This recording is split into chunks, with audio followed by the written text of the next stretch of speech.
రాష్ట్ర విభజన ఒప్పందాల ప్రకారం జూన్ 1వ తేదీ నుండి దక్షిణ మధ్య రైల్వే 2 విభాగాలుగా విడిపోయి నూతనంగా తూర్పు కోస్తా రైల్వే అవతరించిన విషయం విదితమే.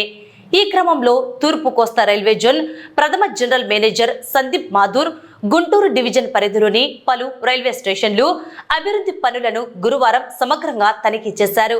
విశాఖపట్నం నుంచి నంద్యాల వరకు రైలులో ప్రయాణించిన ఆయన అనంతరం నంద్యాల నుంచి గుంటూరు మార్గంలో అమృత్ భారత్ పథకంలో భాగంగా వేగవంతంగా జరుగుతున్న రైల్వే స్టేషన్ల ఆధునీకరణ పనులను సమీక్షించారు. నంద్యాల రైల్వే స్టేషన్ సందర్శన సందర్భంగా GM Sandeep Mathur running room, crew lobby, station master కార్యాలయం తదితర కీలక విభాగాలను క్షేత్రస్థాయిలో పరిశీలించారు. అమృత్ భారత్ పథకం కింద గతిశక్తి సంస్థ ఆధ్వర్యంలో జరుగుతున్న వివిధ అభివృద్ధి పనుల పురోగతి పట్ల ఆయన సంతృప్తి వ్యక్తం చేశారు. ప్రయాణికులకు సౌకర్యవంతమైన సేవలు అందించేలా అధికారులకు పలు సూచనలు, సలహాలు అందించారు.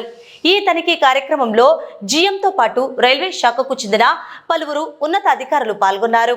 వారిలో principal chief engineer Raj Kumar, principal chief operations manager Vineet Kumar, principal chief signal మరియు telecom engineer, Guntur division railway manager Sudeshna Sen, senior DEN coord Srinivas, senior DE TRSO Raviteja, senior DCM doctor Pradeep Kumar, senior DEE TRD Raviteja, senior DSTE Ratnakar, Nandyal station manager Chandrashekar, chief loco ఇన్స్పెక్టర్లు Sudhakar Rao, Ramanna, Kondababu, Lakshmanarao, crew controller Raviprakash మరియు ఇతర railway అధికారులు, ఉద్యోగులు పాల్గొన్నారు.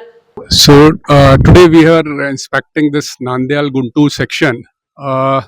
Since the formation of South Coast Railway, this is our first visit to Guntur division, and we have come with our PHODs, also principal head of the departments. Because this being a new railway, all the PHODs are also new, so they'll also like to see the section.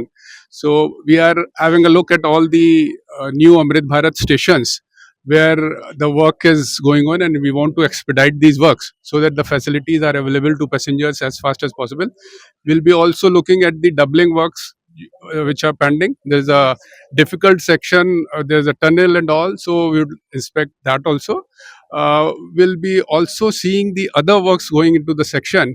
So how can we expedite? What are the problems, issues, and how can be resolved fast? So we hope we are able to provide best of facilities to Nandyal and this area, whole of Guntur division.